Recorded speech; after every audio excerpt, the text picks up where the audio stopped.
Yeah, ich bin der Brian und das ist hure laut, weil ich habe das erste Mal einen Lautsprecher vor mir. By the way, guten Morgen Wacken, see you rain or shine, oder? Du hast gerade mal alle Leute, die so zahlreich erschienen sind, verloren. Ja. Mit dem ersten Spruch. So schnell geht's. Es war noch niemand von denen am Wacken gewesen, aber jetzt ist es etwa gleich schlammig wie da am Grenchen jetzt. Wir haben das erste Mal Wacken at home. Wir müssen nicht mehr auf Norddeutschland fahren, wir können einfach ins Moortal kommen. Brian, ich glaube, du hast ein Hundehaar auf dem Mikrofon. Aber das Ding ist, Oh, wow. aber das Ding ist Gefunden? das Ding ist ja, du bist ja eigentlich ein sehr grosser Wackengänger. Sie. Eben, wieso ist das gewesen? Das war, weil ich bin von 15 bis 23 geschlagene 7 Mal im Wacken gsi, nämlich jedes Mal, was stattgefunden hat. Und 3 Mal davon bin ich mega im Schlamm versunken, so noch mehr als da. Mhm. Und die anderen Mal war es auch nie wirklich trocken gewesen, ausser im 18 war es staubig gewesen, wie verrückt. Darum habe ich gedacht, wieso so weit verreisen, wenn ich nicht einfach da hinkommen kann, mit all meinen Freunden, die da sind und eine super Zeit haben, da. Und jetzt müssen wir endlich revealen, wo sind wir da? Ich habe gesagt im Moortal, aber wo sind wir, Leute? Wir sind am Opener Grenchen. Ich kann dir sagen, wir drei sind sicher an einem Ort, wo wir nicht sein sollten. Ja. Nämlich auf der Stage am Ja, Opener was machen wir Grenchen. da? Und wir wecken jetzt alle auf dem Zeltplatz auf. Hallo Zeltplatz vom Opener Grenchen. Es tut mir leid, dass ich euch jetzt wecke, aber irgendjemand hat mir das Mikrofon in die Hand gedrückt und ich habe viel zu viel Power, merke ich jetzt gerade. Guten Morgen! Morgen! Die Zuschauerzahl hat sich bereits verdoppelt, seit wir angefangen haben. Jawohl. Es ist crazy, wir steigen exponentiell an. Ja, das ist gut. Die Leute Für wachen alle, auf. was ich jetzt frage, wer wir sind. Wir sind Metal Servola. Irgendein Psychopath im Grenchen-Team hat das Gefühl gehabt, das sei eine gute Idee, dass wir da morgen um 10 Uhr auf der Bühne unseren Podcast aufnehmen. Yes. Wir sind ein Metal-Podcast, der über die Schweizer Metal-Szene redet. Yes. Also viel mehr Nische kann es nicht werden. Aus der Region, für die Region. Schau, ich sehe einen wilden Pascal in der Distanz. Der kommt da. Er kommt, Let's jawohl, go. geil. Hey, wir sind da auf einer Bühne, nicht irgendeine Bühne, es ist die Sounderia Stage. Also wir sind jetzt Jawohl. sozusagen Stage-Brüder mit Parkway Drive. Let's Kommen go. wir später nochmal zurück Ja. drauf. Aber nicht nur das, wir haben auch Sound, wir haben Licht und das Geilste, wir haben das Backdrop. Yes. Habt ihr das Backdrop schon angeschaut? Wahnsinn, oder? Perfekt. Das ist wunderschön. Der beschreibt gerade unseren Podcast im Fall. Und das Wetter. Ja. Also ich habe einfach meine Hose müssen trocknen. Ich weiss nicht, wie ihr es gesehen. Es ist eine moderne Kunstaufstellung da vorne. Ey. Unglaublich. Das stimmt, das könnte man als moderne Kunst verkaufen. Ja. Vicky, willst du noch ein bisschen anrutschen, dass ich dich nicht ja. muss am Brian vorbeischieben? Ja. Das stimmt, das könnte man als eine moderne Kunstausstellung betrachten. Der Künstler, der aussagen, dass Brian, willst du jetzt eigentlich, du hast gesagt, du hast einen Plan, wo du darüber reden. Wenn wir das jetzt nicht einfach machen, anstatt dass wir da komplett abschweifen. Der Plan wohnt auf Ricky seinem Handy. Wir haben ihn vorher geschwind durchgegangen, ich habe ihn schon wieder vergessen, aber es gibt einen Plan. Amazing. Voll. Also ich habe gemeint, es heisst, wir fangen einfach labern und dann schauen wir, wie es geht. Aber Also der Plan ist Wing It. Got it. wing it. Aber ich würde mal zuerst mal über das Opener Grenchen ein bisschen schnurren, oder? Ich meine, ich bin das erste Mal, glaube ich, 2016 da gewesen. Wann bist du das erste Mal gewesen? Im 17, ein Jahr nach dir. Ist Ich im 18, ein Jahr nach dir. Wow! Wer hat gespielt? Wer ist Headliner gewesen? Hauptakt war Turbo Negro. Aha. Terror war dort auch. Ich war dort nur am Samstag, das war da, wo der Freitag nur so einen halben Tag war. Ja. Am Freitag war der Phil Campbell vom Motorhead. Damn, okay. Ja, und da haben sie noch Eskimo Cowboy geheißen. Die Ja. sind dort Deadliner gewesen, ganz geil. Ja. Wirklich ganz, ganz ein schönes Festival gewesen. Ich habe mich direkt verliebt und da war es noch Ende August gewesen, und nachher habe ich ganze 7 Jahre nicht mehr gehen, weil es dann immer gleichzeitig war wie das Wacken. Ja, fair. Nein, ich glaube, als ich gekommen bin, war noch ein Tag das Grenchen, habe ich gemeint. Hatebreed war, glaube ich, Headliner gewesen. Voll. Ich glaube, 16 oder 17 war. Rise of the North Star hat auch gespielt. Richtig sick, mit der langen Anzüge, einfach mit 40 Grad. Ich weiß nicht, wie die Brudis einfach nicht ohnmächtig geworden sind. Die japanischen Franzosen. Die japanischen Franzosen, genau, ja. Bella, wann bist du? 2018? Ich war im 18 gewesen und es war das erste Mal, wo ich sogar mit Expello in Kontakt gekommen bin. Ich bin reingelaufen und dann hat mich einfach so eine hässliche Frau angeschrien. Voll. Habe ich das Gefühl gehabt, jawohl, das ist gute Musik. Geil. Und ja, dann nachher ist sogar der Domi von Eversis, der Drummer, in der Hawaii-Bar rein. Mhm. Zu Biene Maya tanzend fett auf die Schnur gefallen. Also es war ein Geil. sehr guter Abend gewesen. Klingt Ich stelle es episch. mir gerade vor, herrlich. Wirklich, einfach, er ist vor mir gestanden und dann plötzlich ist er einfach weg gewesen. Also er auch so BAM! Ey, aber genug über die Vergangenheit, reden wir über gestern. Battlesnake. Wir haben gestern so ein schönes Recap aufgenommen, Ja. haben gesagt, ja, nachher schauen wir noch geschwind Battlesnake Ja. und den Anfang von am Karante Ja. gehen wir liegen. Aber das heisst, wir haben gar nicht mehr können Nein. über Battlesnake Aber- schnurren. Fucking hell, ist das gut gewesen. Episch. Das war der Secret Headliner gewesen gestern. Ja, wirklich. So gut. Und der Umi hat es mit uns geschaut, grosse Ehre, um es mit dem Booker vom Festival Ja. können zusammen schauen. Und er hat es auf den Punkt gebracht. Er hat gesagt, das ist eine Band, die nur in dem Slot funktioniert, wenn schon alle eins am Sender haben.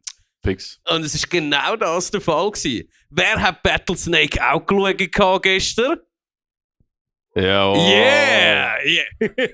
Zwei, drei, die rauskommen. Die anderen schon in der Hawaii-Bar gewesen wahrscheinlich. Also Wahrscheinlich. ich bin ganz ehrlich, Battlesnake ist einfach. Hättest du mir die Musik, wo alle mir die Musik gepitcht haben, habe ich gesagt, ich kann das nicht schauen, das wird peinlich.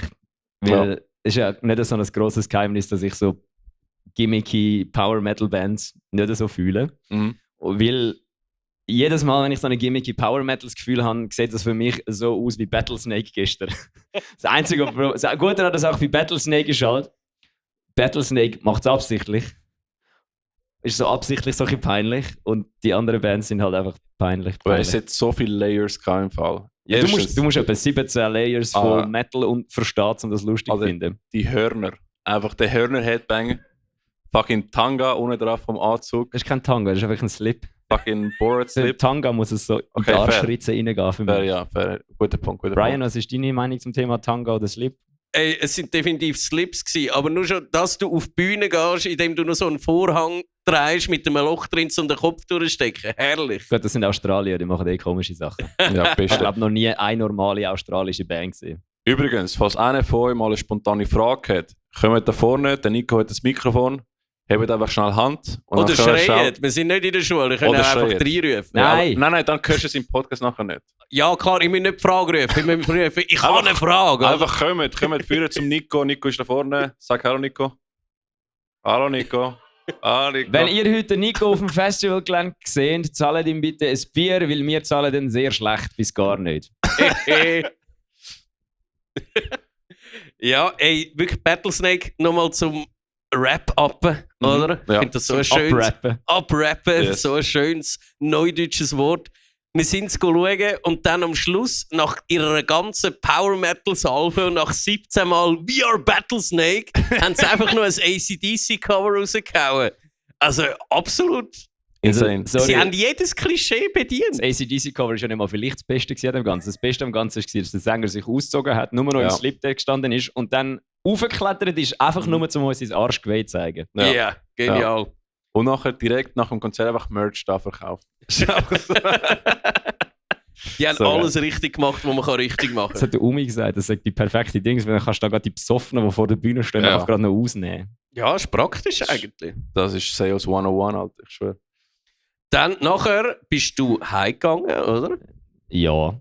Und dann sind wir noch geschwind zu Anna am Karam. Mhm. Ja, Und sie machen immer noch Melodev ja. und haben viel Synthes im Hintergrund. Voll. Oder so, wie nennen wir das? Backing Tracks? Ja, ja, so Orchester und Orchester, Backing ja. Tracks, ja. Voll. Ja, nices Ausklingen Mhm. gewesen von dem Abend. Definitiv. Dann, ich bin, wo Aber ich... was haben ihr sonst gemacht, den Rest vom Tag durch? Das hat ja bis jetzt noch niemand gehört. Nur weil wir gestern Abend aufgenommen haben, was wir Fair. gestern gemacht haben, Ja, hat's da stimmt, das niemand kann noch gehört. gar niemand hören. Fair, Haben fair, recht, ja. Ja. Ja, keine Ahnung, was haben wir gemacht? Also wir haben fast jede Band gesehen. Ich habe nur 2 nicht gesehen. Eigentlich haben wir Vollgas gegeben. Und trotzdem noch 2 Bands interviewt. Tatsächlich, ja. ja. Und was war dein Highlight von gestern? Gewesen?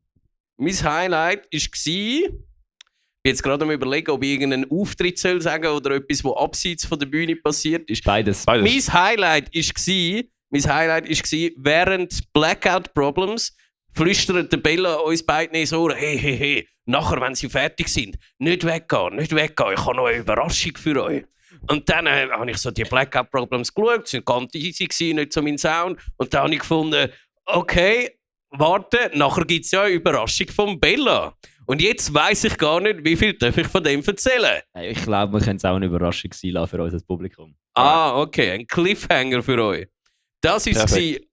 außerhalb der Stage und auf der Bühne hat die wirklich gesagt, Code of Conduct, die gehe ich fix wieder schauen. Ja. Das war wie Hatebreed, einfach sympathisch. Ich weiss nicht, wie man Hatebreed unsympathisch finden kann, aber you do you. Ja, nein, ich weiss, stimmt, Hatebreed kannst du gar nicht unsympathisch Jamie finden. Just der Beste, Alter. Das stimmt, nein. Aha, nein, das ist mein Ding gewesen. Ich habe Battlesnake ist wie Ghost, einfach in gut. Kann man unterschreiben. Ricky, wie sieht es aus bei dir? Ey, natürlich Battlesnake Nummer 1. Aber ja, Code of Conduct war auch geil gewesen. Mal eine hässige Hetze. Und Harry war auch eine hässig gewesen. Das war auch ganz geil gewesen. Ja. Von Blackout Problems war es erstaunlich interessant gewesen. Es sind wirklich Hardcore-Kiddies, die Indie-Band machen. Kann ich wirklich sagen, sehr geil. Gute Empfehlung von Bella. Wie ist bei dir? Ja, ich mache nur gute Empfehlungen, wenn es um so Sachen geht. Ich gehe absolut nicht mit euch zwei. Also ich gehe mit euch zwei, dass Code of Conduct saumässig abgeräumt hat. Das war wirklich fett gewesen. Ich habe eigentlich wirklich kurz davor gewesen, Brian und Ricky kaputt moschen. Dann habe ich gemerkt, dass ich sie noch brauche für den Podcast und dann habe ich Sila. Und nachher natürlich, was sehr geil war, ist, beide von euch, ich bin ein bisschen enttäuscht, dass keiner von euch Lumpenpack gesagt hat. Das ist mit Abstand. Ui! Was für einen Moment haben die rausgesucht, um das aufzuheben? Yeah! Let's go. Für alle, die den Podcast nur hören, Pech gehabt, kannst du es schauen. Aber hebt es bitte nochmal auf, ich will es geschwind in Ruhe lesen können. Okay, der Dino, der sagt auch etwas, ich kann es nicht lesen von da. Nachher, let's go, Brian. Brian Ultras. Nochmal? Der Love You Saurus. Wow, ganz geil. Yeah, Brian und Fanclub Brian Hassig. Let's go. Wahnsinn, was für eine Überraschung. Geil. Hey, Dani, weißt du noch, während Blackout Problems, dass du mir das fast alles gespoilert hast? Stimmt, die gute Hälfte hast du bewahrt bis jetzt. Danke euch vielmals. Made my day. Und es ist noch nicht mal Mittag. Ja, die gehen Leute duschen und sind saumässig verwirrt, wieso ich ihnen winke. Ja, schau ja. Hallo, guten Morgen. Ja, eben Blackout Problems war ein absolutes Highlight von gestern. Ja. Kurz nach Lumpenpack, wo auch absolutes Highlight war von gestern. Das ist schon ich interessant. Vor allem die Instagram-Stories vom Lumpenpack sehr geil gefunden. Weil sie sind anscheinend das erste Mal auf einem Metal-Festival gewesen und haben sich sehr gefreut, dürfen auf einem Metal-Festival sein. Ah, das hast du mir geschickt? Ja, du hättest alle müssen schauen. Okay. Sie sind so gestanden, so, erstes Mal auf einem Metal-Festival. Ja, aber ich meine, das ist ein random Dude, einfach Nein, das ist der Sänger von Lumpenpack. Hey, Ricky. Aber das Beste am ganzen Lumpenpack-Instagram-Ding ist ja auch, dass ihr Instagram-Handle einfach @stylegtag ist. Okay, ja. Das hat mich verwirrt. Also nichts für zu tun mit der Band. Wirklich, kommst du absolut nicht hinten rein. Aber das war sehr geil gewesen. Alright. Aber probieren sonst organisiert zu sein. Let's try. Alright. Wir haben mal ein paar Themen aufgeschrieben. Niemals werden wir ein paar Fragen. Und zwar Metal Servola aus der Region für die Region gibt es fast seit 3 Jahren jetzt. Und ja, es ist wirklich fun, es ist wirklich lustig. Und ich habe mal. Seit einem Jahr ist es sogar gut, weil der Brian dabei ist. Genau, das ist ganz wichtig. Und ich habe mal bei euch fragen, was sind bei euch Highlights gewesen bis jetzt mal mit einem Podcast in der lokalen Szene allgemein? Sei es hinter der Kulisse, auf Bühne, ab Bühne, whatever. Mal Highlights vom Leben vom Podcast. Vom Leben vom Podcast. Und das zieht sich jetzt ausschließlich auf Metal Servola oder auf alle Podcasts? Könntest auch. Nein, du darfst auch natürlich von deinem kleinen Nebenprojekt erzählen. Kleines Nebenprojekt, nicht schlecht. Nein. Von deiner Pionierarbeit. Eben, jetzt hast du es mir vorweggenommen. Das war ziemlich gemein. Ja. Der Josh und ich... Gell? Der Josh geht halt nie an Festivals, darum ist er nicht da. Der Josh geht nie an Konzert. Ja, das kommt noch dazu. Der Josh geht nie an Konzert. Er sagt im Podcast öffentlich, dass es ein anschießt, an Konzerte zu gehen, will aber dann, dass Leute an seine Konzerte kommen. Bingo, genau so ist der Josh. Hat der Josh aber trotzdem gern. Yeah. Liebe dich, Josh. Und er und ich... Es geht raus an alle Leute, die das Gefühl haben, kommen an meine Konzerte, aber gehen selber nicht an Konzerte. Ist nicht so geil. Darum, die Leute da vorne, die machen es nämlich umgekehrt, so wie ich. Sie machen selber kein Konzert, mit Ausnahmen natürlich, aber gehen mega viel an Konzert. Ihr seid die Wahren. Yes. Also, zum darauf zurückkommen. Hey, ist gut, dann ist die Ausnahme, sitzen alle in der Mitte. Man könnte sie auch namentlich erwähnen. Her name was Claire, Polar Shift und People Die at the Fair. Nein, es fehlt noch etwas. Oh, ja, sorry! Nein, ich habe dich völlig vergessen da drin. Du bist so ruhig. Wolltest du dich kurz für selber vorstellen als Goodie, wenn ich dich vergessen habe? Bonusband, die im Publikum Ja. hockt.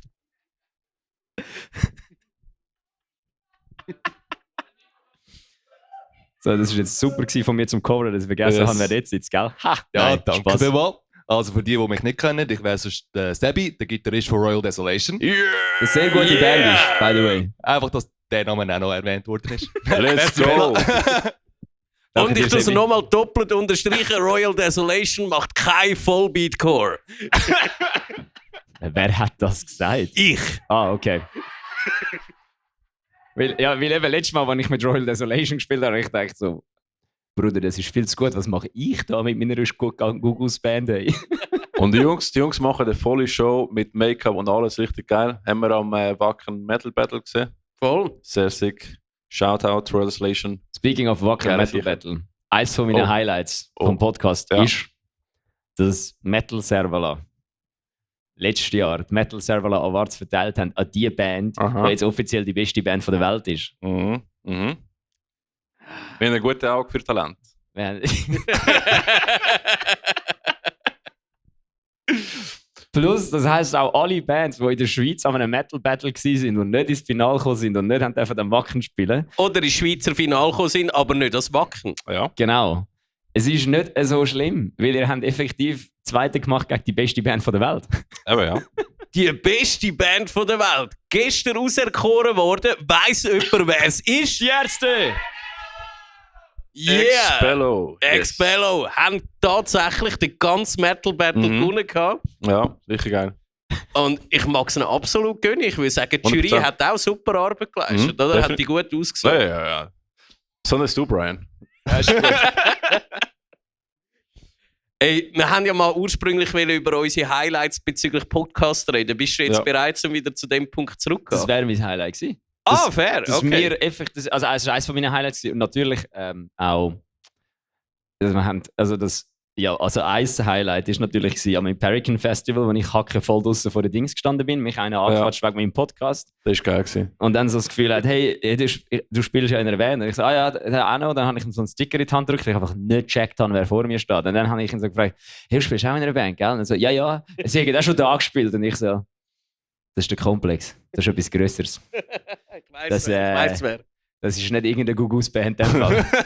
Und ich so, oh, shit, sorry, ich kenne die gar nicht. Also, hey, ich war bei Breakdown of Sanity gewesen. Und ich so, fuck! Das war der Carlo, oder? Nein, es war Nein, der Oli. Oli gewesen. gewesen. Und ich habe Oli, irgendwie okay. eine Woche Ja. voran oder 2 Wochen vorher im Podcast gesagt, dass ich den Hype um Breakdown of Sanity nicht verstehe. Und ich habe so, Und ich glaube, 2 Wochen Das ist so ein- später sind wir bei das denen war so im ein Programm. Duschschrei-Moment gewesen von mir. Einfach Ja. wirklich, dass ich bin in der Dusche gestanden an dem Abend nachher so, gar nicht wieder rausgekommen. Aber es war mega cool gewesen, Mhm. weil ich bin nicht verprügelt worden von Breakdown of Sanity. Nein, Ja. sie sind sehr lieb gewesen, sie haben sogar ihren Bandraum eingeladen. Ja, voll. Und dann sind wir das dritte, mit dem Mike, Mhm.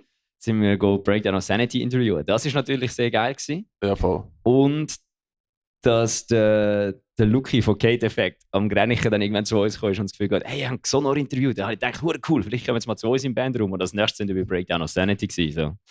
Ja, das ist ziemlich insane. Die Exoners sind die erste, nein, zweite Gäste. Die sind die erste Gäste mit Beblas. Wir sind die ersten Gäste, gewesen, aber sie sind die ersten, gewesen, die eine Bandroom Invaders gemacht haben, oder? Ja, voll. Erste Nice. und fast letzte. Haben wir noch einen gemacht? Nein. Nein, sind die Bandroom einzigen- Invaders, ja. wir sind glaube ich keiner Band mehr gewesen. Nein, Brian of Sanity, ja. Bei denen sind wir gewesen. Ja. Falls irgendjemand sich wundert und will den Verantwortlichen sehen für das, dass wir da drauf hocken, der ist gerade ins Publikum gelaufen. Sally Leni, hoi, guten Morgen, danke. Hallo. Special Shoutout! Ohne dich wären wir nicht da. Ich weiss Voll. nicht, ob das gut oder schlecht ist, aber es ist ja so. Leni, das heisst, sein Glück liegt gerade in unseren Händen. He? Voll. Wenn wir da jetzt irgendetwas machen, dass das Festival abgesagt wird, ist er quasi schuld. Ja. Ist unterschrieben vom Leni, let's go. Okay, Ja, dann aber darf ich jetzt endlich zu meinem Highlight kommen. Yes, sehr Okay, gern. okay. Du hast vorher angesprochen, Stichwort Pionierarbeit. Mein Highlight ist, Josh und ich, mega langweilig, hocken daheim während Corona, nichts zu tun, gründen einen Podcast, den es jetzt nicht mehr gibt, aber das ist völlig in Ordnung, weil Pioniere müssen irgendwann so einen Schritt zurück machen, wie zum Beispiel Bad Religion, oder? Aber, Was, Bad Religion gibt es nicht? nein, sie haben einen Schritt zurück gemacht, Okay. damit die jüngeren Bands grösser werden. Bruder, Alter, ich habe jetzt gerade wirklich Panik gehabt. Nein, ganz ruhig. Im Metal gibt es halt das nicht, weil also Gatekeeper sind. Darum habe ich ein Punk-Beispiel gebracht. Das stimmt aber. Es ist wahr, gell? Die scheiß Headliner am Griefel sind seit 10 Jahren die gleichen Bands, Alter. Was ist das? Yeah. Nein, Pionierarbeit, weil zuerst sind wir gewesen. Nachher, irgendwann ist Metal Servola gekommen. Yes. Dann ist EMS mit einem Podcast gekommen. Dann sind Corebound gekommen. Dort haben wir einen coolen Flyer von ihnen. Die machen sogar auch noch Konzerte. Voll. Und dann gibt es, glaube ich, auch weiterhin noch, wie heisst es, die neue, die der Jona macht? Crowdkill Report. Crowdkill Report, Shoutout. genau. Wir haben einen Samen gesät, der wächst und wächst. Und es gibt auch noch den Bullhead Podcast. Yes. Oder? Und das ist alles so, die Initialzündung hat durch uns stattgefunden. Und das ist wirklich mein Highlight. Nicht, dass mein Podcast irgendwie mega toll gewesen wäre, dort mal, aber was alles Wohl. daraus rausgewachsen ist, das ist der Hammer. Ich meine, wir sind alle Gäste zuerst bei Wer lassen was gewesen. Stimmt. Und ja, dort haben wir gemerkt, oh, das ist doch cool, das ist lustig, let's go, machen wir auch. Ja, danke, Papi. Ja. Bist jetzt Voll. Daddy Brian. Papa Ricky haben wir schon. Wir können nicht zwei Daddys Ah ja, haben. man, Papa Ricky und Daddy Brian. Aber ich Daddy bin mir, Brian, ich let's bin mir go. nur grad noch nicht sicher, ob Daddy Brian zu sexy oder zu wenig sexy ist für dich. Nein, das ist sexy genug. Ich finde es zu wenig sexy. Es müssen noch ein bisschen mehr Post drin. Papacito Brian, alright, let's go. Oi, das klingt super. Arriba!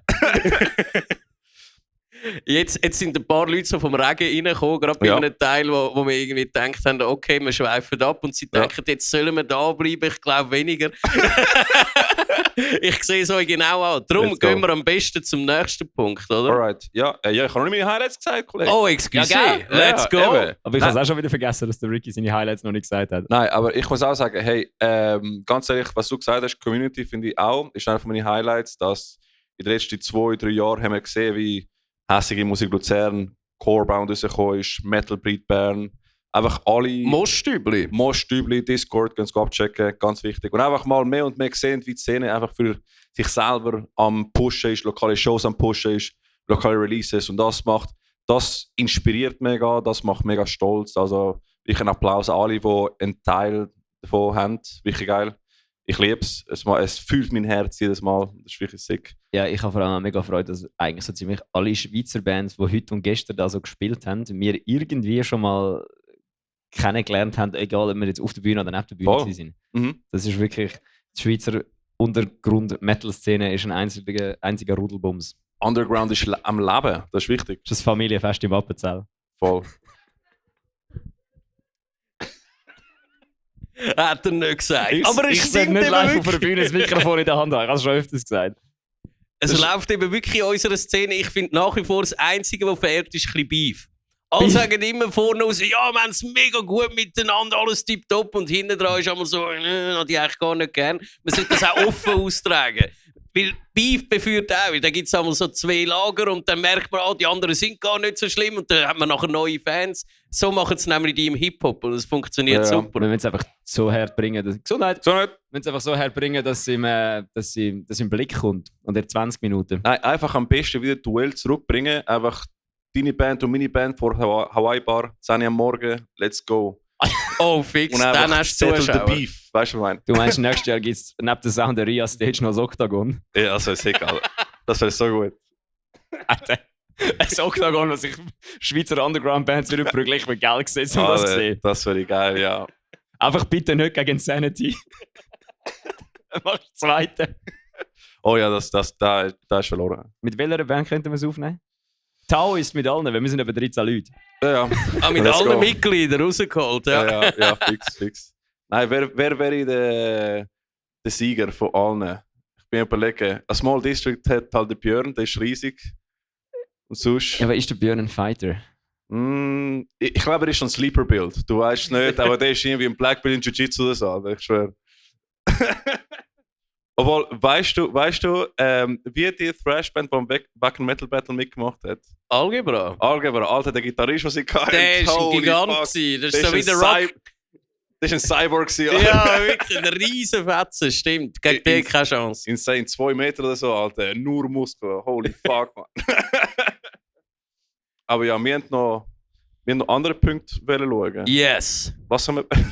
Ey, ich würde sagen, du spickst ganz geschwind, Alright. ob schon Fragen sind aus dem Publikum, die vorher zu uns getragen worden sind. Ja, voll, stimmt. Also ich habe Okay. doch vorhin, wir haben doch einmal noch irgendjemand hat uns doch online mal noch gefragt, was unser Traumline-up fürs Ja, Grenchen eben, es sind Stimmt, mehrere stimmt. Fragen noch reintröpfeln nachher. Alright, machen wir einen Traumline-up. Für dich, Bella. Ja, also es wäre ziemlich sicher, müsste dort dabei sein Donuts. Ja? Donuts sind nämlich immer sehr geil an einem Festival. Dann am zweiten Tag als Headliner können wir gerade Matzen aufstellen. Die würde ich nämlich einfach gerne wieder mal live sehen und das ist eine richtig gute Festivalband. Ja. Die zwei schauen mich beide so, also who the fuck are those bands? Kein Plan. Egal, das ist Punk, ist gut. Alright. Das braucht es einfach. Dann Comeback Kid wäre sehr geil. Ja. Silosis, Yes. Fjord, Ja. John Coffey muss auch sein. Wer ist schon Kaffee, Alter? Boy, hast du das Video gesehen von dem Sänger, der das Bier fängt, der so hure weit fliegt?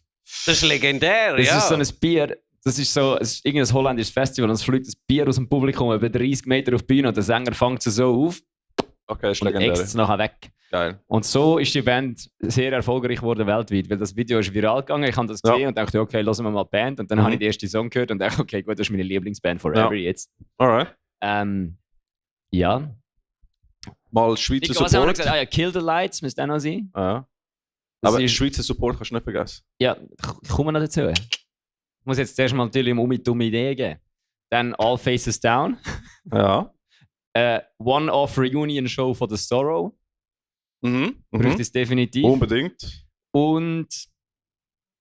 Wie heißt die Italiener? Südtiroler. Ah ja, der hat Like Juliet, genau. Oh, ich habe gerade gedacht, Nico, du hast das Mikrofon. Nimm das Mikrofon. Und dann kannst du auch mitreden. Ich habe nur schnell den Publikumsjoker gebraucht. Ja, und dann natürlich, ich will gerne No Kings, No Slaves haben. Ja. Expello. Ja. Must Be Wrong. Mhm. Die hast du schon mal da am Granichen gesehen, ne? Ja, das war sehr gut gewesen. Ja. Vor allem, sie haben dort ja ihr Airstrike-Einhorn dabei gehabt, der Felix. Ich bin Mhm. sehr froh, dass der Felix gestern nicht rum war. Mhm. Das wäre absolut devastating gewesen. Das sehe ich einfach, das Gummi, ich weiß nicht, ob es irgendjemand mal mit. Ist er nicht da gewesen, gell? Dort, wo sie. Wann ist sie? Letztes Jahr oder vorletztes Jahr? Vorletztes Jahr. glaub ich. Nein, Da bin bin ich ich nicht gewesen. Da bin ich gewesen. Weil das ist so, kennen die Gummi-Einhörner zum draufsitzen, die Rössli? Mhm. Aus Silikon. Ja. Ja, das ist so eins gewesen. Das haben sie irgendwann von der Bühne gegingt und nachher ist das Teil einfach 2 Tage lang wirklich, egal wo du gestanden bist, du bist nicht safe gewesen. Es sind Ja. wirklich Airstrikes reingehalten worden von dem Ding. Aber Mhm. es sind Leute, glaube ich, wirklich ausgenockt worden. Ja, ja. Das war Fair. insane gewesen. Mhm. Und ja, so. Ja, das wäre, glaube ich, Ja.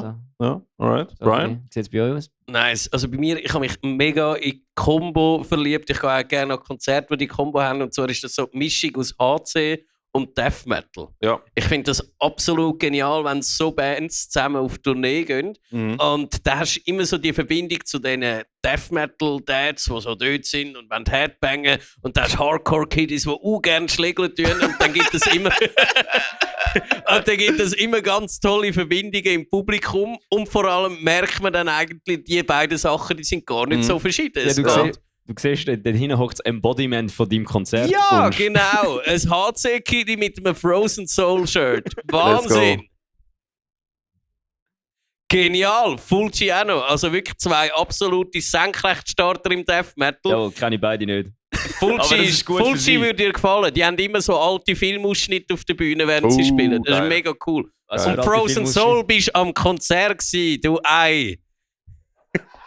Kollege, ich bin halt knapp etwa gut 60 Konzerte im Jahr. Das war dort im Dynamo, wo es so Ah. wenig Leute hatte, oben drin. Ja, das war fett gewesen. Ja, eben. Schädert wie Sau. Dort habe ich vom Ivo auch fast auf die Fresse bekommen. Siehst du? Also die beiden Bands sicher an meinem Traumgrenchen. Dann Ja. auch noch Broken Teeth, eine HC-Band, wo ich nicht weiss, ob sie noch aktiv sind, aber es sind der Hammer. Die habe ich nämlich Alright. da im 17. gesehen. Ah, alright. Terror, weil Mhm. Terror ist einfach... Du weißt, was du bekommst und es ist immer absolut genial. Mhm. Und dann die beiden Headliner bei mir. Der grosse Headliner wäre Heaven Shall Burn. Ja. Weil das würde absolut funktionieren. Da. Sie hätten die Ja. perfekte Headliner-Größe für Schon so, da. ja. Und dann so der zweitgrößte Headliner, das wäre halt mein absolut persönlicher Favorite, wäre Dying Fetus. Ist ja. Brutal Ja. Death Metal, wo aber auch bei den HC-Leuten unglaublich beliebt ist. Legends, definitiv. Das wäre es von der internationalen Band. Und von den Schweizer Bands, es gibt so viele gute. Und ich würde ein bisschen schauen, dass man alle Stile bedient, oder? All Metal- und Punk-Stil. Aber als Deadliner, als allerletzter Act, würde ich fremd gehen im Musikstil. Ja, ich weiß, was du sagst. Und ich würde... Was hast du? Sag, ich habe eine Idee für Okay, nachher. ich würde als Deadliner den Janus Christus auf die Bühne stellen. Ja! Weißt du, wie geil das wäre, Mann? Oder als Opener auf der Mainstage. Nein, am nicht Samstagmorgen. Deadliner. Nein, Deadliner. Nein, Deadliner, unbedingt. Nein, Halb eins am Morgen. Battlesnake Slot. Battlesnake Slot, genau. Ja. Ich hätte als Deadliner hätte ich Homewards gesagt. Ist auch cool, ja. Dass alle richtig traurig heimgehen. So einen super Tag gehabt. Das ist meine einzige Dings am heutigen Line-Up ist, dass Sperling nicht am Schluss spielt. Das ist ein bisschen schade, weil das könnten alle eine mega gute Zeit haben und dann kommt Sperling und dann sind einfach alle am Boden wieder. Yes. Alle devastated, alle traurig. Ey, Es ist Ricky, eigentlich smart, dass das nicht die letzte Band ist, weil sonst würden alle mit einem schlechten Gefühl heimgehen. ist es so. Was ist dein Traum-Line-Up? Hey, ich habe so überlegt und ich glaube, es wird ein bisschen HC-orientiert, einfach weil ich aktuell mega viel HC höre. Und ich fände cool als Headliners Guilt Trip, Kublai Khan und der Oculus. Böse. Und dann, ja Mann, weißt du wie geil. Und dann so Mittelslots, mal ein bisschen deutsche Hardcore, Backstabbed, sind hure sick. Minus Youth machen auch richtig geile Shit. Dagger Threat machen auch richtig geile Shit, bringen so ein bisschen Death Metal im Hard rein. Und was habe ich überlegt? Bleed From Within müsste ich sowieso wieder mal da sehen. Die sind so geil gewesen, als wir die gesehen haben da. Und Schweizer Slots habe ich überlegt, mal Lunar Vortex. Die wollte ich mal auf eine grosse Bühne sehen. Habe ich bis jetzt nur im Ebri gesehen. Machen ganz geile Shit. A Small District wäre, ich glaube, passend für die Grenichen. Ja, sind ja Und, letztes Jahr da gewesen. Ja. Sie sind stimmt, Ja, stimmt, da sind stimmt. sie. Ja, du hast dich aber halt ist entschieden, pur. in die Ferien zu gehen. Der Brian und ich haben es genossen. Ja, fair, guter Punkt. Aber ich glaube, so etwas wäre in die Richtung. Wäre sick. Whispers wäre geil. Ja. Hardcore von Indonesien. Nein, Thailand. Ja, die machen gutes Shit. Jetzt nehme ich mal an, die Zeit ist wahrscheinlich schon relativ... Ah nein, wir sind genau in der Hälfte. Halt mit der Perfekt. Hälfte. Ja, super. ja, stimmt Aber doch. ich würde sagen, langsam gehen wir zu den Fragen, die uns eingeschickt worden sind, oder? Ui! Das ist aber super gesaved. Leichte Abzüge in der B-Note, aber stabil gewesen. Let's go. Da hätte er sicher auch nicht damit gerechnet, dass er jetzt noch bewertet wäre, wenn er an der Schlamm wartet. Hä? Ja, wir haben... Sorry, Jungs. Aber es hat gerade so geil ausgesehen. Wir haben eine Frage vom Jona von Crowd Report bekommen und die habe ich ganz cool gefunden. Und da bin ich gespannt auf eure Antworten. Und zwar, warte schon, lass mal schon finden. Genau. Welche von den aktuellen Metal Artists könnte in 30 Jahren einen Legendenstatus wie der Ozzy erhalten? Zuerst mal Rest in Peace, Ozzy. Voll. Keine. Ja, Für und das nehmen alle viel zu wenig Drogen. das Okay. stimmt. Und die so viel Drogen nehmen, sind alle schon tot. Ja, niemand hat das so gemeistert wie der Ozzy. Mhm. Die Drogen früher sind vielleicht einfach gesünder gewesen als die heute, wer weiß. Ich glaube nicht. Ich glaube, der Ozzy hat einfach mehr Geld gehabt und sich gute Drogen können leisten. Ja, aber zum auf die Frage zurückkommen, es ist wirklich schwierig, weil es gibt ja nicht mehr so die einzelnen grossen Rockstars. Fair. Es gibt ja keine Jungen, die nachgerutscht sind. Es gibt noch Bands, die gross werden. Corey Oder? Taylor, Ja, schon, aber Dave Grohl. die sind auch alle Teil von einer Band und sie überstrahlen die eigene Band jetzt nicht Der mega Dave fest. Grohl schon. Ja, meinetwegen. Doch. Bei allen anderen hätte es niemand interessiert, hätte er eine andere geschwängert. Gut, Aber die beiden sind beide zu alt, um in 30 Jahren den Status zu haben vom Ozzy, weil die sind älter, als der Ozzy gestorben ist. Weil der Corey Taylor findet immer einen Weg, in jeden Dokumentarfilm reinzuhocken von Musikbands. Es wundert mich eigentlich, dass der Corey Taylor nicht da hinhockt und uns sagt, was er vom Podcast haltet. Vielleicht ist What does Corey Taylor think about it? Nein, darum, es ist schwierig. Ich hätte gesagt, so einzelne Persönlichkeiten wird es gar nicht mehr geben. Mhm. Aber Bands, die etwa so gross könnten werden wie Ozzy, die Youngblood. gibt es. Wenn der Brüder durchzieht. Falls er durchzieht, ja. Wenn er ja. durchzieht, könnte er es schaffen. Dem seine Performance am Ozzy Osbourne Abschluss, Black Sabbath Abschlusskonzert ist absolut heftig gewesen. Nein, es ist krass. Aber ich gewesen, ja. glaube, jetzt Der Oli Sykes. aber jetzt sind so viele. Der Oli Sykes, Jungs. Nein, weißt du, wenn es jemand ist, dann müsste jemand sein, der noch in der MTV-Zeiten war. Weil nachher hat sich alles mit YouTube gesplittet und mit Spotify. Jeder kann ja auswählen, was jemand los, oder? Früher haben wir alle MTV geschaut, früher haben wir alle. Ja, aber jetzt schauen alle Instagram und TikTok. aber ihre eigenen Algorithmen. Und deswegen. Es müsste wahrscheinlich jemand sein, der noch im MTV drin war. Nein. Oh. Ich sage der Oli Sykes. Oli Wenn jemand Oli durchzieht, Sykes, ja. Dann hat er aber das gleiche Problem wie der 30 Seconds to Mars Sänger. Wie heißt er? Weil er hat nachher wahrscheinlich aus Versehen einen Kult gegründet und ist irgendwie am Abdriften und hat so 72 Jared Frauen. Leto. Ja. Ja, Ja, Jared Leto, ja.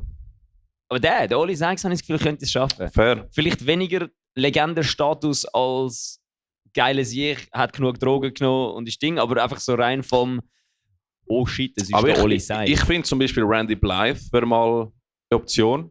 Nein, der ist viel zu nett. Wie alt ist er? Ja, der ist auch nicht mehr 50, jüngste. oder? Etwa der ist viel 50, zu ja. lieb.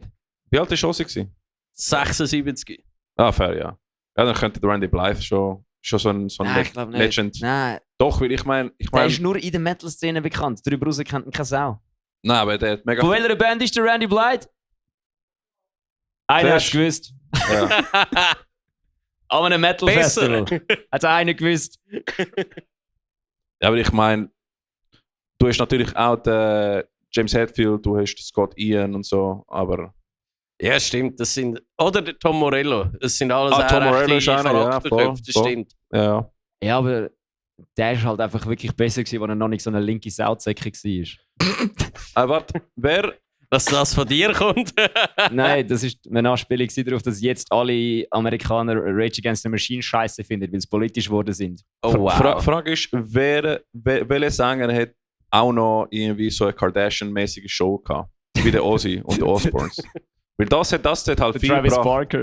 Ja, wirklich, ich habe auch Okay, einen fair, gedacht, ja. der ist der Kardashians. Einzige. Ja, fair. Ja, das ist ein guter Punkt. Ja, also eigentlich braucht es die Verbindung, oder? Du musst Ja. eine mega tolle Band haben und dann brauchst du noch eine Reality-TV-Show. Das war im Ossi sein Erfolgsrezept gewesen. Ja, definitiv, so eine Kombination. Ja, ist gespannt, wer es als nächstes wird. Also Oli Sykes finde ich einen interessanten Take. Also der wird sicher nicht so wie der Oli, wie der Ozzy. Der ist ja fast der gleiche Name, kommen wahrscheinlich aus dem gleichen Kaff.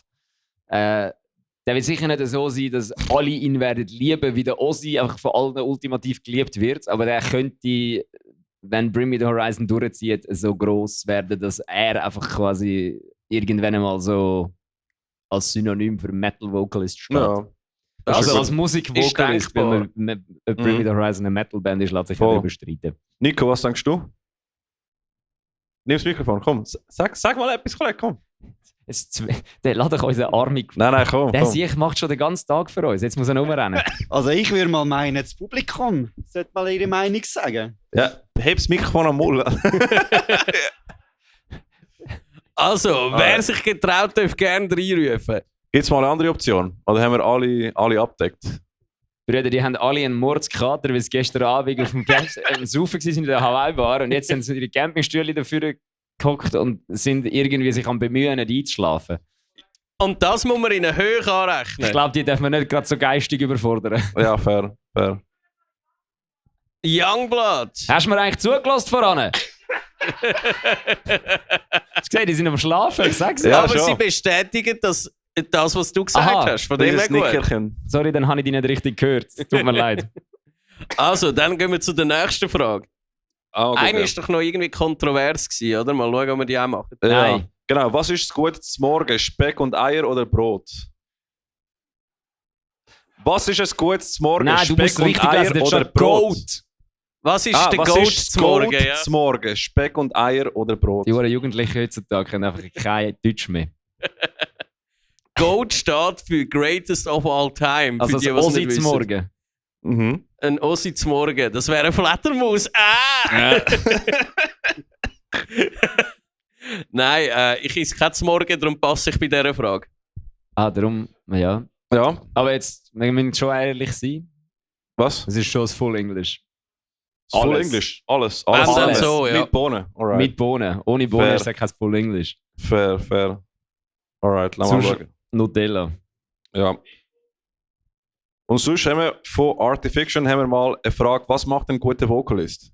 Bella, du als Vocalist, kannst du mal sagen. Bruder, ich bin Gitarrist. Du machst auch Vocals. Okay, aber ja, singen kann ja jeder mittlerweile. Ja. Vocals kann ja jeder mittlerweile. Mhm. Also, das ist die Grundanforderung, dass die gut sind. Du musst können singen. Ich finde, du musst können. Ja, wenn du jetzt kein Live-Vocalist bist, nicht. Dann musst du einfach können. Dann musst du Eigentlich musst du wahrscheinlich beides machen. musst einfach können singen und dann musst du wirklich gut können singen und irgendwie ein bisschen Emotionen in der Stimme haben, dass du nicht einfach nur Töne perfekt abtrellerisch, sondern auch irgendwie noch ein bisschen etwas mehr.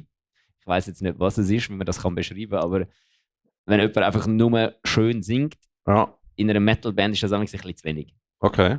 Ich glaube, darum findet Brian Rise Against auch nicht so kacke. Die machen ja Clean Vocals, aber im Sänger von Rise Against seine Clean Vocals sind halt eigentlich auch eher fast schon geschrauen. Also der Richtig. ist ja We eigentlich- like it. Brian. Und darum, warte, ich bin noch nicht fertig. Ah, sorry. Hi. Kennst du mich ja, ich schnurre meistens zu lang. Und vor allem, was wichtig ist als ein guter Sänger, ist, dass man irgendwie ein Publikum schafft, an einem Konzert in seinen Bann zu ziehen. Du musst jetzt nicht unbedingt eine Rampensau sein und da so rumsäckeln und dein Arschgeweih präsentieren, wie der Dude von Battlesnake gestern. Ja. Man kann das auf viele verschiedene Arten machen, aber dass irgendwie das Publikum dir zuschauen. Das Publikum dir irgendwie zuschauen, das musst du anbringen. Ja. Und wenn es ist, dass du irgendwie anfängst, dumme Kommentare abgeben zwischen ihnen, oder eigentlich können wir heute Abend ein sehr gutes Beispiel anschauen für einen guten Frontmann. Definitiv, ja. Einer der besten Frontmänner meiner Ja. Meinung nach. Und das ist der von... Yeah! Nein. Ah, wer denn? Yeah! Ja, der Zell. Ja doch, dann ist der Zelle. Ja. Eben. Ich weiß doch nicht, was er wohnt. Ich bin nicht so ein Stalker wie du. Oh, nein, er ist von... Was ist denn? Nein, ist doch- Ja, ist ja gleich. Das ist gleich.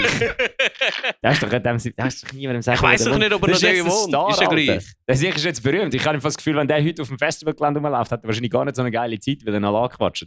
Ja, stimmt. Das ist halt, wenn du zu berühmt wirst. He? Aber ja, der ist nämlich der hat verdammt gute Das ist Vocals Vorzeigefrontmann. und ist Ja. sehr sympathisch, um auf der Bühne zuzuschauen. Ja, Dings habe ich cool gefunden. Gestern Blackout Problems. Wie der Sänger dort vorne gegangen ist und nachher quasi das Publikum gegeneinander in eine Competition reingebracht hat, wer am lautesten singt. Das ist geil gewesen. Nico gibt er das Mikrofon nicht. Wir haben Ja, Lexi- Blackout Problems ist vor allem gut gewesen, weil wenn man den Blackout Problems Sänger gesehen hat im Backstage oder auf dem Festivalgelände rumlaufen, hat er einfach fucking lost ausgesehen und dann auf der Bühne ist er einfach so richtig so, Ist nicht so los ich bin gewesen. jetzt da, ich mache das jetzt und ihr seid meine Bitches. Voll. Lexi, du hast eine Frage. Aber Schätze, es sind so viele gute Frauen auftreten und ihr habt noch keine einzige erwähnt. Fair. Oh, das Fair. stimmt. Sehr gut. Guter Punkt. Das ist so, aber die Frage ist auch nicht, wer ist eine gute Sängerin, sondern was macht eine gute Sängerin aus? Und ich habe nur gesagt, was eine gute Sängerin ausmacht. Und Voll. dann den Zelli erwähnt. Natürlich, Sveti Yes. von Irony of Fate ist eine brutal Yes, gute Shoutout. Frontfrau. Mick von Expello ist auch eine brutal gute Frontfrau. Besonders mit den Adidas Tracking Pants. Trackpants, yes. Adidas go, Tracksuits. wichtig. Adidas Tracksuit Pants. Das ist wichtig. Da hast du sehr recht, Lexi. Ja, danke vielmals für den Input. Sehr gut von dir, dass du uns mal wieder zurechtweisst, wie du das öfters machst. Yes. Und auch Shoutout an das Festival, dass sie für so eine gute Quote sorgen. Auch ausgleichen von Gender, Ja. oder? Ja. Ich glaube, es gibt kein anderes Metal-Festival, das so gut darauf achtet in der Schweiz, Mhm, wie es definitiv. Grenich. Hey, schaut einfach nicht ins Publikum, sie schauen das gerade böse an. Dort hier. Aber ja, was macht für dich eine gute Frontperson, Brian? Also, das Wichtigste ist, dass die Person nicht singt. Sie darf alle möglichen Geräusche machen, aber sie soll nicht clean singen. Einfach brunzen? Nein, nicht Ja, grunzen, quieken, röcheln, Ja. all das ist sehr willkommen, aber nicht singen. Ich habe die Wörter noch nie gehört. Kannst du ein Beispiel von jedem von diesen Wörtern geben? Also, quieken ist. Ja, Pig Squeal. Ja. Ja, genau. Und was haben wir noch gesagt? Röcheln ist so. Brian, bitte. Bitte für die Sänger in einer Death Metal Band. Unbedingt. Das brauchen wir so fest. Ja, eigentlich wäre es wirklich überfällig, aber ich müsste mal meine Vocal Cords trainieren. Okay. Ja, das kommt gut. Tipptopp. Du musst einfach den Papagei machen. Der Hate-Peak, oder welcher? Ja, das haben wir doch versprochen letztens. Du musst den Papagei machen. Ja, ja, stimmt. Ja, der King Parrot.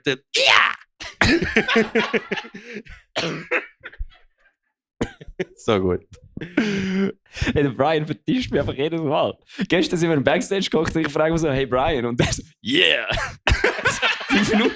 bin 5 Minuten am Lachen gewesen, ich habe mich nicht mehr Ich eingekriegt. mache das auch off-camera. Ja, ist so gut. Der ist so, der tut nicht nur so, wenn er das Mikrofon vor der Schnur hat, der ist immer so. Der Brian ist so geboren. Einfach geboren. Ich frag mich, James wie das Hetfield geht. je rausgekommen, ja. Er hat einen Schnauz gehabt, als er auf die Welt gekommen ist. Brian ist auf die Welt gekommen. Der Doktor schaut ihn an, der Brian so, lass mich runter. Und der Doktor so, der Mann hat gesagt, ich soll ihn runter tun. Aber ja, sonst eine gute Frontperson ist definitiv mehr Energie als Vocaltechnik allgemein. Ich habe schon mal Vocals gesehen, die nicht wirklich so gut sind, aber wo die Energie einfach überzeugt. Das sage ich ja, singen kann jeder. Eben, singen kann jeder, genau. Aber einfach überzeugen. Und eben, musst nicht die ganze Zeit rumsäckeln, so wie du sagst. Oder? Das muss einfach die Leute mitziehen.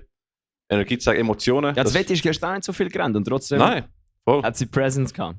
Souverän Das gemacht. mag am Tracksuit gelegen sein. Voll. Oder an der sexy Sonnenbrille. Ey, auch Pit Vipers. Das ist Pit Vipers. Ja, Pit Eine gute Vipers. Frontperson macht Pit Vipers aus. Ja, voll. Definitiv. Nächste Frage. Wir haben noch, oder? Haben wir eine Frage? Ich frage mich gerade, wenn wir eigentlich unsere Tradition fortführen und auch eine Pipi-Pause machen, oder lassen wir sie? Nein, lassen wir sie. Aber ich habe sonst mal selber eine Frage Stimmt. gemacht für euch, für uns. Wir sind ja auch in der lokalen Schweizer Szene unterwegs seit über 10, 15 Jahren. Und was sind so unsere Highlights, die wir erlebt haben als Teil von der Szene? Wo zum Beispiel hätte können dazu führen, dass wir überhaupt einen Podcast anfangen über eine lokale Underground-Szene? Oder? Willst du anfangen, Bella?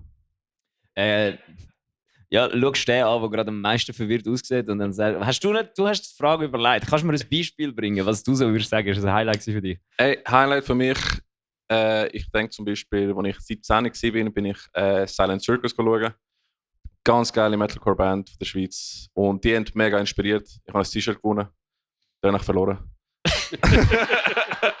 Aber das ist ein cooler so Core-Moment, Core-Erinnerung. Und Expello 2016, Planetaufe von Modern Age Credo.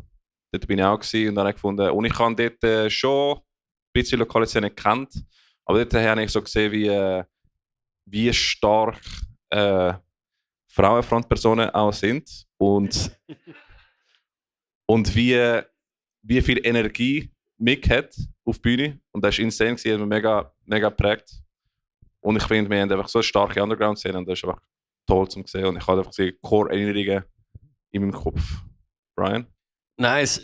Dank dem, was du jetzt gebracht hast, ist mir auch so ein Core-Memory in den Sinn gekommen. Und zwar... Core, weil das Metalcore war. Ja, ich bin ruhig, tschüss. Nein, es war keine Core-Band, sondern als ich das allererste Mal Lotrify gesehen habe, 2014, dort ist bei mir so ein Stern aufgegangen und dort habe ich auch gesagt, ich will alle Local Bands sehen. Oder? Mhm. Das war vorher so, ja, die Local Bands, die gibt es, aber ich gehe so Slayer schauen. Oder? die sind nicht so Und, gut. Ja, so wie die meisten denken. Und das war so ein Turning Point, wo ich dachte, leck, die sind besser als die meisten Bands, die ich bisher gesehen habe. Jetzt will ich das kennenlernen. Und seitdem bin ich eingetaucht und nie mehr auftaucht aus dem. Das ist wirklich ganz, ganz cool, was wir da zu bieten haben und auch wie vielseitig das ist. Und dass jeder Stil bedient wird in der Schweiz. Wirklich alles Mögliche gibt es an Musik da. Also, ich bin immer noch schachmatt gesetzt von dieser Frage. Ich habe vorhin ich habe angefangen zu überlegen. Es müsste eigentlich irgendetwas gewesen sein, wo Whiteout am American Festival ist sehr lustig war. Das hat Spass gemacht. Jetzt sind auch alle im Dunkeln. Was ich sehr gut gefunden habe, ist, dort habe ich noch nicht bei Fear Live gespielt, aber sie haben ein Konzert, dort ist in Deutschland eine grosse deutsche Band. Also grosse, so mittelgroße deutsche Band. Ich glaube, Null Positiv heissen die. Ja. Die haben ein Voting gemacht für eine Vorband. Dann ist das Konzert in so einer 600er Venue gewesen, also so ein bisschen grösser als Dynamo. Und dort ist irgendwie Fear Lab reingekommen in das Voting rein und dort ist einfach komischerweise, also nicht komischerweise, irgendwie steht einfach so, alle Schweizer Metal-Bands haben bei diesem Post angefangen für Fear Lab voten. Also wirklich, kannst, wenn du den Post findest, siehst du saumässig viele Schweizer Bands, die geschrieben haben, dass Fear Lab dort soll spielen. Und das ist etwas, was ich sau cool finde, weil das heisst, dass wir in der Szene da auch ein bisschen einen Zusammenhalt haben und nicht alle gegeneinander sind. Und Zu wenig Beef. obwohl, Obwohl ja eigentlich keine von diesen Bands etwas davon hatte, dass Fearlab dort ein Support Act ist, haben alle trotzdem dafür gestimmt, dass Fearlab dort spielen sollte. Ja. Das ist etwas, was ich mega cool gefunden habe. Dings, our Core Memory, Champions of Kamigawa 2019. Oh ja! Holy shit! Wer ist alles an dem Line-Up gesehen? Den haben wir uns kennengelernt, oder? Nein, Bruder, nein. Nein. Wenn das, ist das, nein, warte, das ist nicht, ich meine das Falsche. Dort hast du gespielt, oder? Nein, 19 hast du das gar noch nicht gegeben. 18. Nein, wir haben das kennengelernt am Plattentaufe. Plattentaufe von uns, wo Ja. ihr, wo Whiteout, All Together und wir gespielt haben. Ja, aber Reverse ist auch am Kamigawa gewesen. Ja, aber ist das schon am 19 gewesen? Ich glaube schon. Vor Corona, oder? Stimmt. Aber Das erste von den Coming-Out war vor Corona. Ja, stimmt, das haben wir auch gespielt. Aber Versus. das ist nicht das, was ich so krass gefunden habe. Das nach Corona, das Zwischendrin, das im 21. Das war einfach ausverkauft war, bevor das Konzert überhaupt angefangen hat. Das ist insane. Ah gewesen. ja, fair. Dort hast du ja den Whiteout gespielt. Mhm. Versus hat gespielt. Einfach zur Info, Kamigawa-Shows haben Save Last Breath organisiert. Ja. Auch eine Band, die wir so viel Mal schon Auch schon live da gesehen gespielt haben. hat. Schon da gespielt hat und wo wir schon seit längerem begleitet. Und die organisiert immer wieder Konzerte und wir haben mal zusammen gespielt mit denen, mit Eversis, Whiteout, Save Last Breath. Wer ist noch gewesen? Ich weiß es nicht mehr. Warte schon. Thorn? Vorne, ja. Ist Art of Fiction gewesen? Nein, Maybe. Nein. ich glaube, das war es. Safe, Thorn. Das sind 5 Bands. Ist nicht Another Approach gewesen? Whiteout, Versus. Und Another Approach ist ein Jahr später. Ah, ist ja später, ja. Ah. Aber das ist auch ganz geil gewesen. Fuck, Alter, wir haben die 5 Bands vergessen. Aber wir haben uns kennengelernt bei eurer Platte auf in dem Fall. Ja. Berg 21 ist halt auch. Dort war das Werk 21 halt ausverkauft gewesen, Ja. und wir sind die erste Band gewesen. Also Versus ist die erste Band gewesen, die angefangen hat. Das war einfach schon voll gewesen. Das war absolut crazy gewesen. Berg 21 Backstage ist auch Mekka von der Underground-Szene. Einfach, es ist Home, oder? Ich meine, Werk 21, wir haben schon so oft im Werk 21 gespielt, dass ich mich manchmal zusammenreißen muss, um nicht einfach im Backstage hineinlaufen automatisch, wenn Ja, ich da ja. drüben bin. du hättest können sagen, der Podcast hat eigentlich im Backstage von Berg 21 angefangen, einfach ohne Mikrofon. Das ist wirklich so. Das ist halt die lustigen Gespräche. Wir haben eine sehr coole Szene, das muss ich schon sagen. Mal, Bands sind mega chillig, es gibt immer lustige Gespräche, lustige Stories und das schätze ich irgendwie am meisten. Also, Shows sind cool, aber Backstage-Gespräche, die sind einfach das Beste. Lieb's.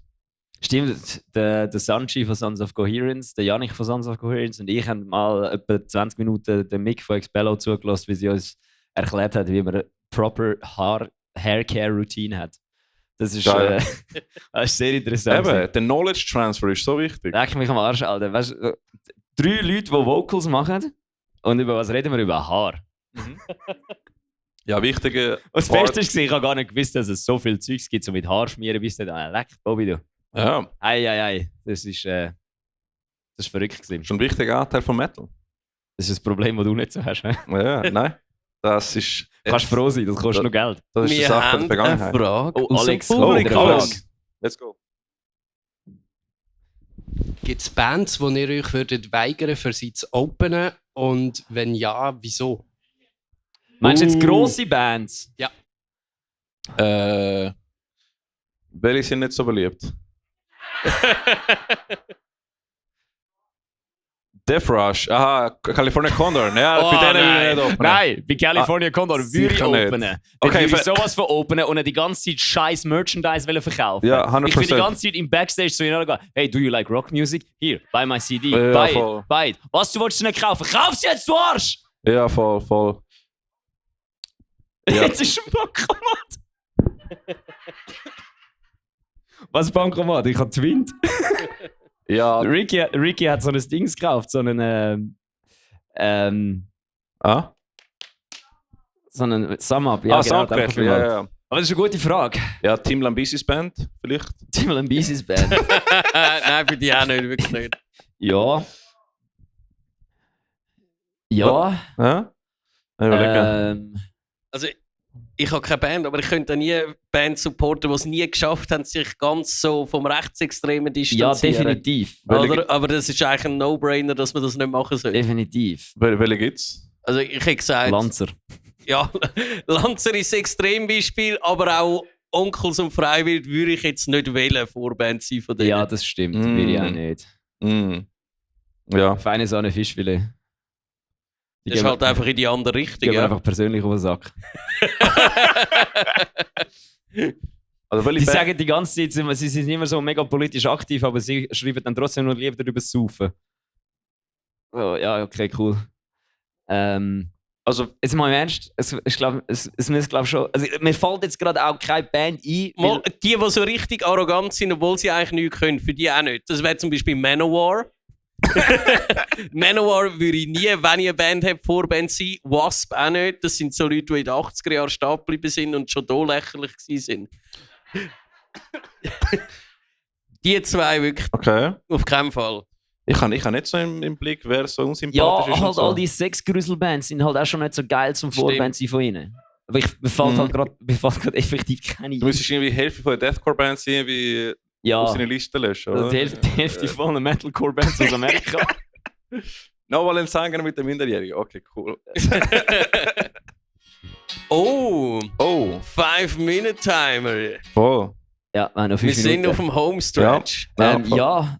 Ja, also wäre definitiv irgendeine Band, die so Zeug am Hut hat. Mhm. Aber die lösen sich ja mittlerweile auch relativ schnell auf, wenn es ans Licht kommt. Und jetzt Von dem her- noch mal eine Frage. Was wäre deine Wunschband, zum mal openen können? Boah, So Bucketlist-Moment. ja, Linkin Park, Okay, fair, ja. Papa Roach. Du hättest können täuschen mit Emily und einfach mal so machen, so wie... Das Problem ist, apropos gute Frauen, die gute Front... Ja, ja. Ich hätte jetzt Frontmänner gesagt, Alter. Ja, wieder mal. Gute Frau, Frontman. Souverän, ja. Gute Frauen, die Frontmänner wären. Emily von Linkin Park. Das Gute Ja. ist ja, wir zwei können einspringen. Du kannst alte Vocal bei Linkin Park machen von der Frisur und ich die neue. Wir müssen ein bisschen Diät machen, Das aber Problem ist einfach, ich kann nicht singen. Ich Ja. könnte nur schreien. ja. Voll. Du, Brian, wenn du würdest mal in eine Death Metal Band anfangen, vielleicht in einem Jahr oder 2. Dann wär's definitiv Cannibal Corpse. Weil ich habe ihren Sänger kennenlernen letztes Jahr. Und er ist der absolut liebste Mensch, den es gibt, obwohl er die bösesten Vocals auf dem Planet hat. Mhm. Und sonst auch für Creator würde ich auch gerne openen. Ja, Voll, weil das stelle ich mir auch sehr angenehm vor, von der Persönlichkeiten her. geil. Aber ich mache noch kurz einen realistischeren Take. Shit, wie heisst es jetzt? Fuck! Ich habe gerade den Namen vergessen von der Band. Die Australier, die der Umi so geil findet. Rattlesnake? Nein, die anderen. AC/DC, Nein! Nein, nicht Easy Death Race. Parker Drive? Airborne. Nein, es ist so eine Alpha Wolf? moderne Doom Metal Grunge Band. Von Australien. 12 Foot Ninja? Nein. Reden wir weiter, ich probiere es herauszufinden. Alright. Doom Oh, Parkway Drive. Doom Metal Grunge Band als Doom Metal Parkway Grunge. Drive. Geil. Nu Metal Grunge Band. Ah, ich habe Nu Doom Metal. Nein, verstanden. nicht Doom, Alter. Eben, ich habe gerade gedacht. Ocean Grove? Nein, Ocean Grove. Ja, Ocean Grove, ja. Ah, sick! Ocean Grove, Ja, fände ich geil. okay, fair, geil. Ja, bei mir, ich muss sagen, sei los ist wahrscheinlich, weil ich so ein Josh Middleton-Fan bin. Letztes Jahr da auf der Hauptbühne als allerletzte Ja, Band. Weißt du, ganz das heisst, schön dort, gewesen. dort würde ich ja auch mitmachen. Ja. Machen wir. Ja, voll fix. Schreiben wir ihm ein E-Mail. Let's go, schreib ein E-Mail, ja, fair. Aber hey, jetzt sind wir nur noch ein paar Minuten da. Mhm. Hat gerade jemand wirklich noch eine Frage, die er unbedingt hat stellen oder sie? Wir sind da, wir beantworten sie. Es ist eure Chance. Direkt. Und wir haben 2 Fragen bekommen, 2 haben uns eher recht gefordert. Kommt einfach und stellt es. Auch wenn ihr denkt, ist unangenehm, wir stehen drauf. Okay, Brian, das hast jetzt du gesagt. Und falls nicht, dann würde ich sagen, haben wir doch die perfekte Stunde überbrückt vom Regen. Weil jetzt kommt, wenn ich es richtig sehe, ein bisschen Geil. immer noch Regen, aber es ist Ja. ein bisschen heller. Regen mit Sonne. Let's go. Von dem her, Ja, ja, see you rain and shine, hä? voll. Nochmal riesen Shoutout an Leni, an die Lea, als Greniche, dass ihr uns das ermöglicht habt. Riesen Shoutout an Timo, der uns das Mikrofon heute Morgen da parat gemacht hat. Voll, danke, Und der Timo. Monsieur, der extra aufgestanden ist, obwohl er erst etwa 20 Minuten gepennt hat, um das Licht zu machen. Geiles Licht. Legend. Voll. Einfach danke vielmals, Oven Greniche. Merci vielmals alle. Wir waren Metal Servala. Ihr findet uns auf Instagram, metal.servala, Spotify, YouTube, überall. Der Podcast von der Szene, für die Szene. Und merci vielmals, habt ihr mitgemacht. Yeah, Brian. Geniessen den Festivaltag mit uns. Ciao zusammen.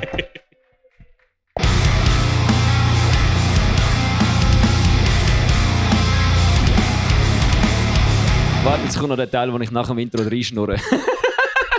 Tschüss, Bruder.